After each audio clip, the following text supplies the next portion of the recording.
컴퓨터에 운영체계가 깔려 있듯이 인류의 사고방식에도 운영체계가 있습니다. 그 시스템을 처음 설계한 인물이 바로 아리스토텔레스죠.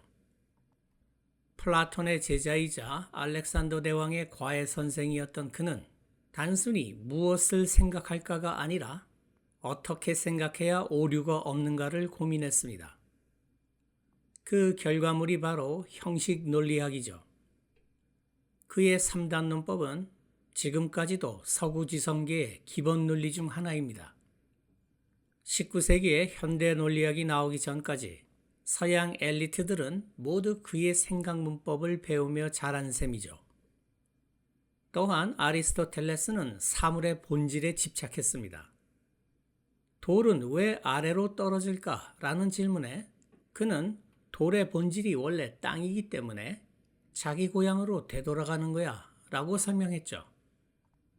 즉 사물의 목적과 이유를 찾는 데 주력했습니다.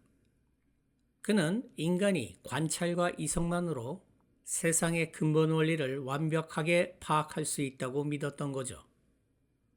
하지만 현대과학의 문을 연 갈릴레오 갈릴레이는 생각이 좀 달랐습니다. 그는 사물의 본질이 무엇인지에 매달리기보다 그래서 그게 어떻게 움직이는데를 기록하기 시작했죠. 소크라테스, 플라톤과 더불어 아리스토텔레스는 분명 헬레니즘 철학의 기둥이었지만 그의 이론에는 실험을 통한 검증이라는 필터가 빠져 있습니다. 비유하자면 아리스토텔레스는 방구석에서 완벽해 보이는 지도를 그린 천재적인 지도 제작자였고 갈릴레이는 직접 정글을 헤치며 GPS로 좌표를 찍은 탐험가였죠.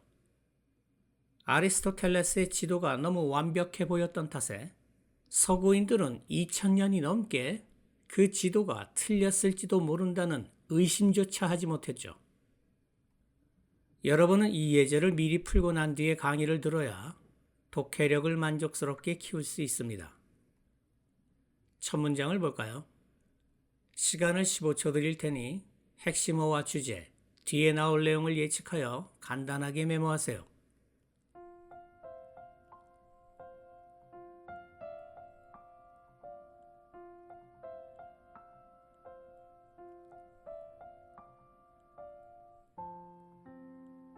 자, 이제 같이 봅시다. 과학에서 설명하다라는 단어의 의미는 실제를 추구하는 문명의 단계마다 고통받고 있다. 핵심어는 explain. 주제는 과학으로 실제를 설명하는 게 쉽지 않다 정도 될 것 같습니다. 뒤에 나올 내용은 과학으로 실제를 설명하는 게 쉽지 않은 이유가 나오지 않을까요? 문제를 봅시다.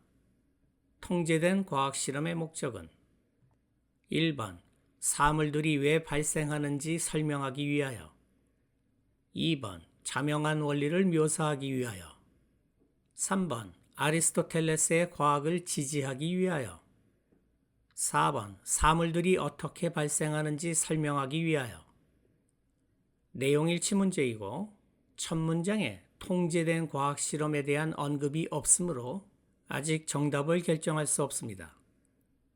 하지만 본문에서 통제된 과학 실험이라는 구절을 찾아 그 부분만 읽어보면 정답을 빨리 찾을 수 있죠. 마지막 줄에 Controlled Experiment라는 구절이 있군요. 그 부분을 해석해보면 갈릴레오가 사물이 어떻게 발생하는지 설명을 시도하기 시작했을 때 그리고 따라서 현재 과학적 연구의 기초를 이루는 통제된 실험 방법을 창시했을 때 현대과학이 탄생했다입니다. 결정적 단서는 how죠. 정답은 4번. 실제 시험이라면 바로 다음 문제로 넘어가겠지만 지금은 연습이니 계속 읽어봅시다. 과학은 전기, 자기, 중력을 실제로 설명할 수 없다. 그것들의 영향을 측정하고 예측할 수는 있지만 본질에 대해서는 현대 과학자나 탈레스나 모르긴 마찬가지다. 호박의 전화에 대해 처음으로 생각했던 탈레스. 탈레스는 기원전 6세기에 태어난 서구 최초의 철학자로 인정받는 사람이죠. 여기서 호박은 먹는 호박이 아니라 광물의 일종입니다. 전화란 쉽게 말해서 전기적 특성을 갖게 됐다는 뜻이죠. 대다수 현대 물리학자들은 개념을 거부한다. 인간이 발견할 수 있다는 개념을. 이 신비한 힘들이 실제로 무엇인지. 여기서 what은 본질을 가리키는 말이며 이 글에서는 nature와 비슷한 개념입니다. 버트란트 러셀은 말한다. 전기는 세인트 폴 대성당 같은 사물이 아니다. 그것은 사물들이 운동하는 방식이다. 우리가 사물들이 어떻게 운동하는가를 말했을 때, 그것들이 전화될 때 어떻게 운동하는지, 그리고 어떤 상황에서 그것들이 전화되느냐를 말했을 때, 우린 할 말을 다 한 것이다. 여기서 how는 현상을 가리키는 말이며 a way in which와 같은 말입니다. 그리고 여기서 사물은 전기와 같은 현상을 포함하는 개념으로 사용했네요. 최근까지도 과학자들은 그런 생각에 반대했을 것이다. 여기서 최근까지도는 갈릴레오 이전을 말하는 겁니다. 그리고 그런 생각이란 버트란트 러셀의 생각을 가리키죠. 본질을 알 수 없다라는 현대과학자들의 생각을 아리스토텔레스를 추종했던 과거의 과학자들은 받아들이지 않았을 것이라는 뜻입니다. 예를 들어 그의 자연과학이 서구 사상을 2000년 동안 지배했던 아리스토텔레스는 믿었다. 인간이 실제의 이해에 도달할 수 있다고. 자명한 원리에서 추론함으로써. 아리스토텔레스는 자명한 원리를 통하여 인간이 사물의 본질을 알 수 있다고 믿었다는 말이죠. 예를 들어 그는 느꼈다. 자명한 원리란 우주의 모든 것이 적절한 자리를 갖고 있다는 것이라고. 따라서 사람은 추론할 수 있다. 물체가 땅으로 떨어지는 것은 그곳이 바로 그 물체가 속해 있는 곳이기 때문이며 연기가 위로 올라가는 것은 바로 그것이 연기가 속한 곳이기 때문이라고. 아리스토텔레스가 말했던 자명한 원리를 예를 들며 설명하고 있군요. 아리스토텔레스 과학의 목표는 설명하려는 것이었다. 사물들이 왜 발생하는지를. 여기서 why는 what과 마찬가지로 본질을 가리키는 말입니다. 아리스토텔레스 과학은 사물들의 근본적인 이유, 즉 왜 그런 일이 벌어지는지를 규명하려 했다는 겁니다. 현대과학이 탄생했다. 갈릴레오가 설명을 시도하기 시작했을 때 사물들이 어떻게 발생하는지, 그리고 따라서 통제된 실험 방법을 창시했을 때 현재 과학적 연구의 기초를 이루는 실험을. 갈릴레오는 사물의 현상을 설명하려 했지 본질을 설명하려 한 게 아니라는 말입니다. 전체적으로 봤을 때 아리스토텔레스의 과학과 현대의 과학을 대조시키면서 과학에서 설명의 의미가 어떻게 변했는지 설명한 글이네요. 아리스토텔레스는 과학이 사물의 본질을 설명할 수 있다고 주장했던 반면에 갈릴레오 이후 현대과학자들은 과학이 사물의 본질을 설명할 수 없고 단지 현상만 설명할 수 있다고 생각한다는 말입니다. 다시 핵심어는 science. 주제는 과학은 현상만 설명할 수 있을 뿐 본질을 설명할 수 없다. 문제를 봅시다. 보기 1, 2, 3번은 모두 아리스토텔레스의 과학 철학에 대해 진술하고 있습니다. 실험의 목적은 어떻게를 설명하는 거죠. 정답은 4번이 맞네요. 라파엘로의 그림 아테네 학당을 본 적이 있나요?